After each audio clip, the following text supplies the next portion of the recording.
সহাবস্থান শুধুমাত্র বাংলাদেশে না, এটা পৃথিবীর যে কোনো জায়গাতেই করছে। ধর্ম যেসব পৃথিবীর যেসব রাষ্ট্রে ধর্মের অধর্ম আছে, সেসব রাষ্ট্রে তাদের নিজস্ব কালচারাল যে নানা রকম এক্সপ্রেশন সেগুলো আছে। এবং এগুলো একটা জাতির পরিচয়ের সূচক আর কি। This is the cultural geography of a nation.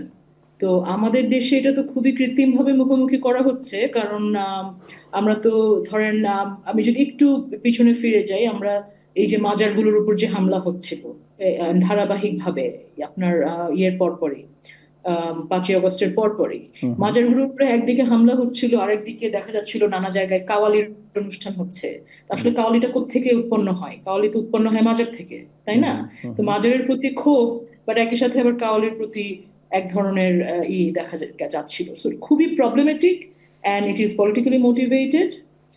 সহাবস্থান অবশ্যই সম্ভব, সারা পৃথিবীতে হয়, আমাদের দেশেও সম্ভব, আনলেস এটাকে কেউ আসলে কোনো মানে গূঢ় উদ্দেশ্য নিয়ে যদি আম, এই ধরনের সহাবস্থানকে মানে নষ্ট করতে না চায়, তাহলে এটার অসম্ভব হওয়ার কোনো কোনো যুক্তি নাই আর কি।